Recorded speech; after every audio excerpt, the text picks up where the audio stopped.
Soon Jacob learned that Laban's sons were beginning to grumble. They said, "Jacob has robbed our father. All his wealth has been gained on our father's expense." Jacob then began to notice a change in Laban's attitude towards him.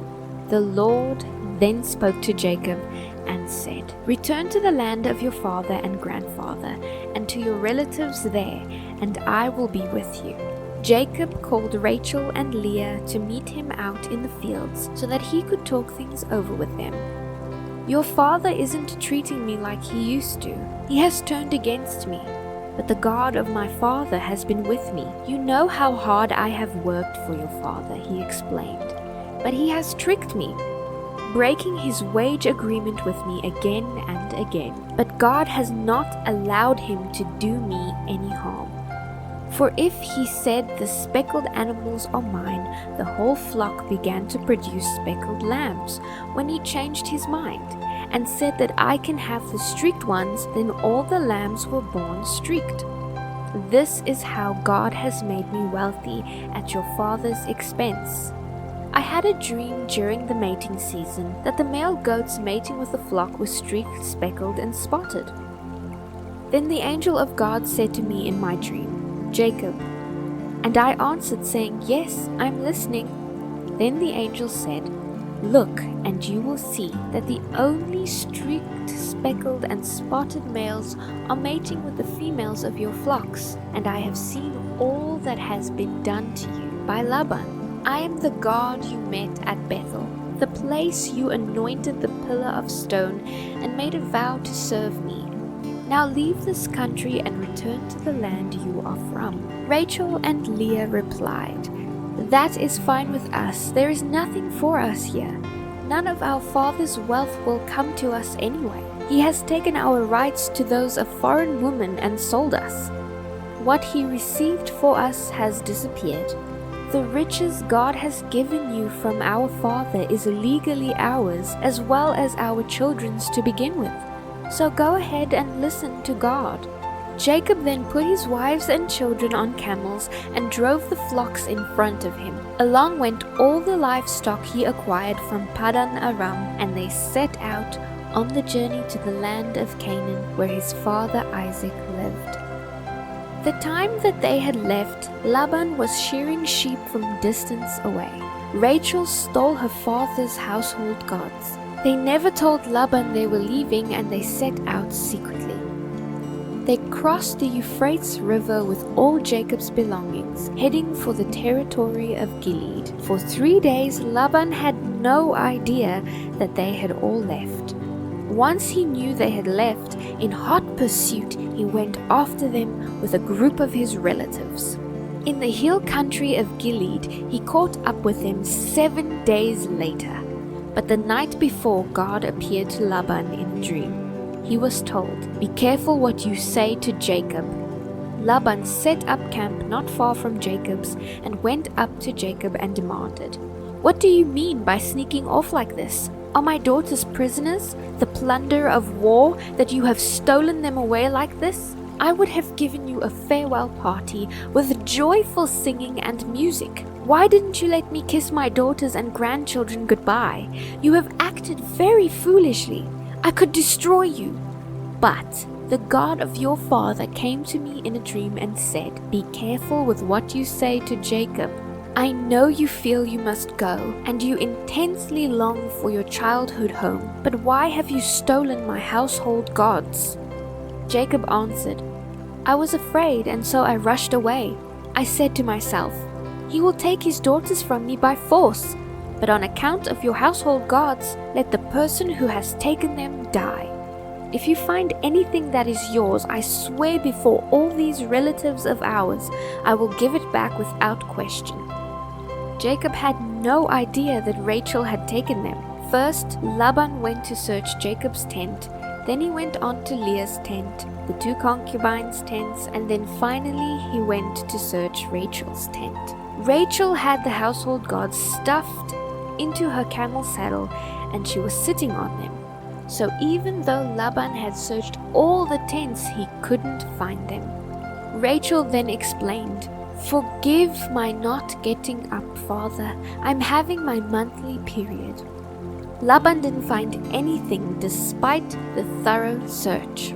Jacob then became very angry and demanded, "What did you find? What is my crime? You have chased me as if I am a criminal. You have searched through everything I own. Now show me what you have found that belongs to you. Set it out. Let us all see. Let our relatives decide who is the owner. For 27 years I have been with you. All I have done is cared for your sheep and goats so they produced healthy offspring. I never touched a single ram for food in all these years. If wild animals attacked and killed any, did I show them to you and ask you to reduce the flock count? No, I would take the loss. You made me pay for every animal that was stolen from the flocks, whether it was my fault or not. I worked through scorching heat of the day and through the cold and sleepless nights. Yes, it's been 27 years and 14 of them earning your daughters, and 6 years to get the flock, and you have reduced my wages 10 times. If it weren't for the grace of God, the God of my grandfather Abraham, and the awesome, inspiring God of my father Isaac, you would have sent me off without any penny to my name. God has seen your cruelty and my hard work. That is why he appeared to you last night and vindicated me." Laban replied, "These women are my daughters, and these children are my grandchildren, and these flocks and all you have, they are all mine. But what can I do now to my own daughters and grandchildren? Come now, let's make a peace treaty, you and I, and we shall live by its terms." Jacob then took a stone and set it up as a monument. He told his men to gather stones and pile them up into a heap. Jacob and Laban then sat beside the pile of stones to share their meal. They named it Witness Pile. Then Laban said, "The pile of stones stands as a witness to remind us of our agreement." This place was named Mizpah, for Laban said, "May the Lord keep watch between us to make sure that we keep this treaty when we are out of each other's sight. I wouldn't know if you are harsh with my daughters or if you take other wives, but God will see it. This pillar and heap of stones stand between us as a witness of our vows. I will not cross this line to harm you, and you will not cross this line to harm me. I call upon the God of our ancestors, the God of your grandfather Abraham, and the God of my grandfather Nahor, to punish either one of us who harms the other." So Jacob took an oath before the awesome God of his father Isaac to respect the boundary line. Jacob then presented a sacrifice to God and invited everyone to feast. Thereafter they spent the night in the hills. Early the next morning, Laban got up and kissed his daughters and grandchildren and blessed them. He then returned home. Angels of God came to meet Jacob as he and his household started on their way. The moment Jacob saw them, he exclaimed, "This is God's camp," and named it Mahanaim. Jacob then sent messengers to his brother Esau in Edom, the land of Seir. He gave them a message saying, "Humble greetings from your servant Jacob. I have been living with Uncle Laban until recently. I now own oxen, donkeys, sheep, goats, and many servants, both men and women. I have sent these messengers to inform you of my coming in hopes that you will be friendly to us."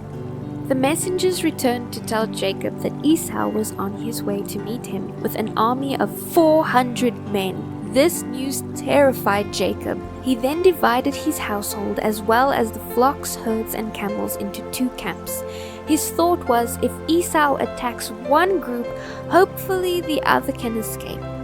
Jacob then prayed, "O God of my grandfather Abraham and my father Isaac, O Lord, you said I must return to my land and relatives, and you promised to treat me kindly. I am not worthy of all the faithfulness and unfailing love that you have shown me, your servant. When I left home, I owned not a thing except a walking stick, and now my household fills 2 camps. O Lord, please rescue me from my brother Esau. I am afraid that he is coming to kill me, along with my wives and children. But you promised to treat me kindly and multiply my descendants until they become as numerous as the sands along the seashores. Jacob stayed where they were for the night and prepared a gift for Esau: 200 female goats, 20 male goats, 200 ewes, 20 rams, 30 female camels with their young, 40 cows, 10 bulls, 20 female donkeys, and 10 male donkeys. Then told his servants to lead them ahead, each group of animals on their own, separated by distance. Then gave these instructions to the men that led the first group: when you reach Esau, he will ask, "Where are you going and whose servants are you, as well as whose animals are these?" You must reply, "These belong to your servant Jacob.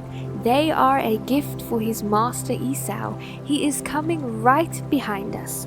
Jacob gave these instructions to each herdsman and said that they all must say the same thing. Jacob's plan was to appease Esau with gifts before meeting him face to face. Jacob hoped that Esau would be friendly to them. The gifts went on ahead, and Jacob spent the night where he was. Jacob got up during the night and sent his 2 wives, 2 concubines, and 11 sons across the Jabbok River. When they had reached the other side, he then sent all his belongings. Jacob was now alone, and a man came and wrestled with him until dawn. The man realized he couldn't win and struck Jacob's hip, knocking it of the joint at the socket. The man then said, "Let me go, for it is dawn." Out of breath, Jacob replied, "I will not let you go unless you bless me." The man then asked Jacob what his name was. Jacob then told him. The man then said, "Your name will no longer be Jacob, it is now Israel, as you have struggled with both God and men, and you have won." Jacob then asked, "What is your name?" The man replied, "Why do you ask?" Then blessed Jacob there. Jacob named this place Peniel, face of God, for he said, "I have seen God face to face, yet my life has been spared." As he left Peniel, the sun rose, and he was limping because of his hip. In memory of that night, the people of Israel don't eat meat from near the hip.